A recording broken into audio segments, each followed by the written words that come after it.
Hey, welcome to Joey's Hi-Fi shop. I'm pretty excited today. We've got some vintage Rega, and I've also got a little treat at the end. It's a story. And I think I got this off eBay, and it's really cool. It's a Rega radio from the 90s. So if you've never heard of the Rega radio, it is their tuner. So it's a FM AM tuner, and they, if I can remember correctly, someone can correct me in the comments,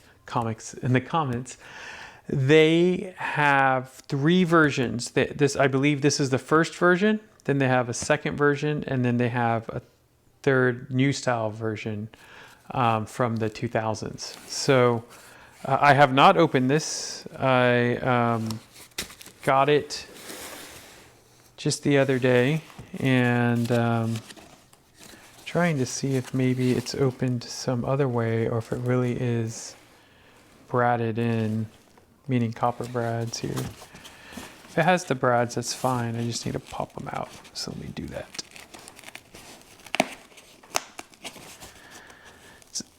Surprised they didn't just tape it, because they put like secondary brads in it, so I'm not going to worry about messing this box up. I mean, it's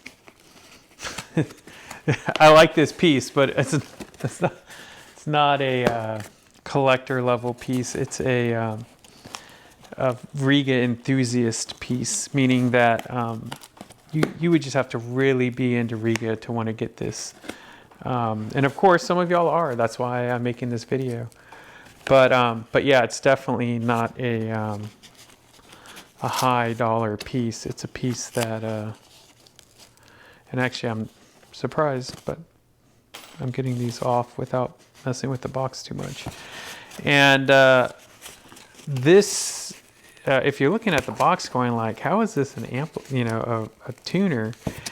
This was a form factor for this device and also the Rega Brio at the time. I have one friend / customer that has a Brio this size, and they are really cool.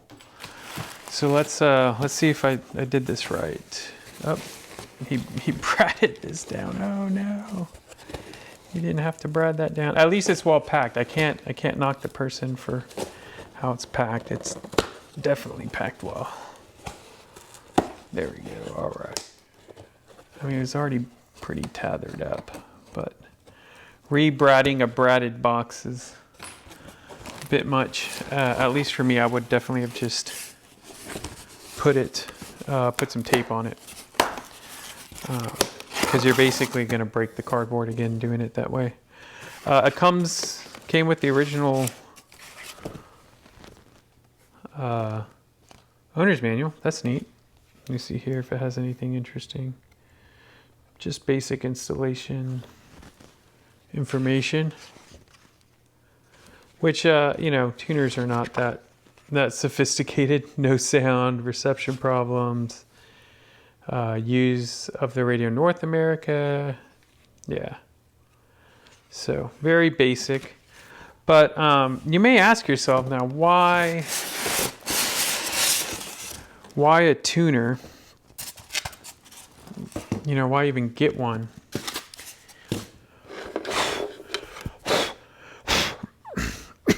Excuse me. It has some styrofoam on it.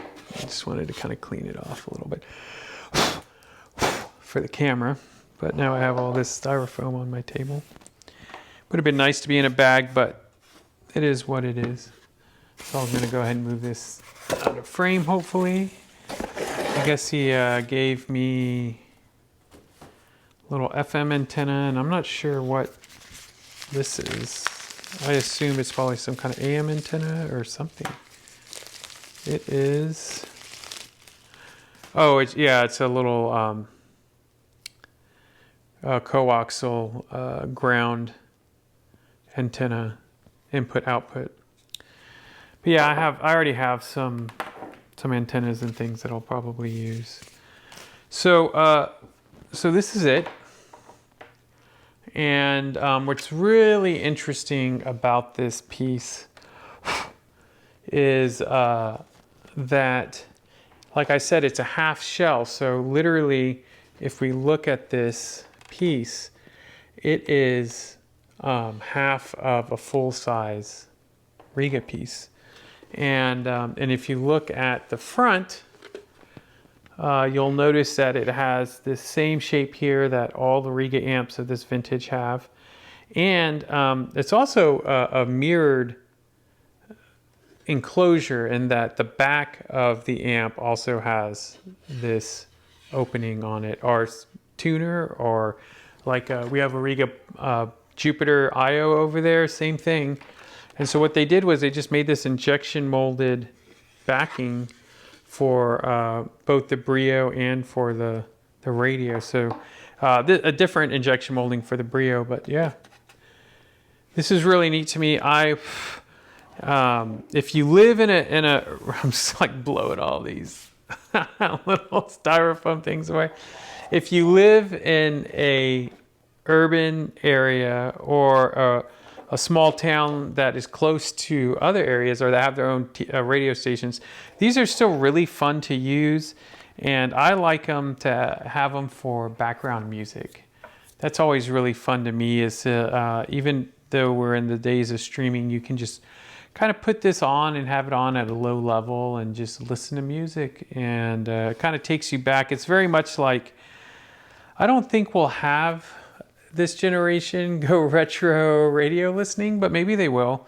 I know the university I teach at has a low power FM station, and I look forward to, seeing, we just got it last year, seeing whether or not that becomes a big deal or not, because it is novel and it could be a hipster thing, but for most of us FM peeps, it's fun to listen to classical stations, jazz stations, and NPR and news. And so I know in San Antonio they have some great stations, San Antonio, Texas, Austin, Texas. I haven't driven much in Houston, but I assume they probably have some good ones. If you have a good station in your town, tell us what it is. Like, that's neat. And RCA outputs on the back, FM input, and then wire inputs for the AM. So I'll show you that. So RCAs and then the antenna inputs. I'll get this thing hooked up and play it for a good while, and then kind of circle back in another video. I'll give you all an update when I give general updates, kind of like I'm going to do here with this other piece that I'm going to show you all. Just excited to get it in. I was excited to open it in front of the camera. I debated whether opening it, already having it opened. Let me know what you think. I think it kind of came out a little styrofoamy, but I'll definitely, it came to me double boxed. I'll double box it when I sell it. I'm definitely going to sell this one as, I have about 3 different customers with them, and people really like them. And I know that it's a really affordable Rega item. I think this one will go for about $200. They're really inexpensive, and they're very well built. This is an aluminum enclosure, in case y'all were wondering. I didn't mention that earlier, but it's a cast aluminum enclosure. It's built very well. And because it's a half shell, it has these really unique metal feet that are on it as well. So I've always really liked that about the Rega radio, is that it's kind of like this sleeper product that is very 80s and 90s and lasted into the 2000s. So make sure you can read up on this a little bit. They're hard to find info on, but really great. I mean, they've been great from the start. So yeah. So the next thing I have, if you watched the Rega Naya video of the big turntable we got back there, the part 2, you'll see that we had a little accident with one of the cartridges on it. My son was flipping a record and accidentally bent the cartridge. And so I sent it out to VAS, and that's Steve Lung. And I got it back just the other day.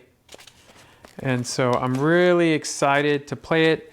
Vast Vinyl Audio Science. They are so good. I can't recommend them enough. I've had them repair multiple cartridges for me, and they've done such a good job.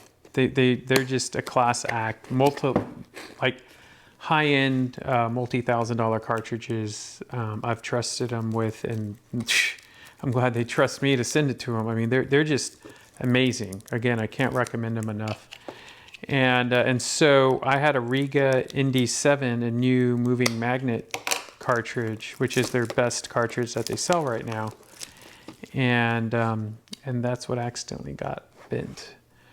So they they put this in the box, but then put it in a little sauce container to keep it nice. Man, they did a really good job packing this. I'm really thankful that they take this much care. I mean, the stocking box is good. Obviously, it's good enough to ship around. But the fact that they take the effort to make sure that this is just a little extra touch is nice. So I'll go ahead and open it. It's cool because you can kind of see it in this box. Let me see how close I can get. That's close enough for y'all to see. That might be out of focus, but I'll slowly bring it back. And what's really cool is when they finish, they send you a photo of the repair, and they also send you a video of it playing. And this cost me about $250 to repair, but being that the cartridge, I believe, is almost $1,000. It was easily, a good decision to just go ahead and repair it.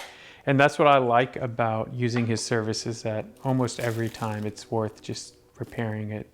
If you have any kind of high-end cartridges, I highly recommend checking out Vinyl Audio Science. And again, Steve, thank you for your help. It's always been a pleasure to have you work on the cartridges. I will also plug that back up, and when I do a Rega Naya Part 3 video, we'll talk about that, because I also have some other cartridges coming in that we're going to be testing out. So thank you all so much for watching this video.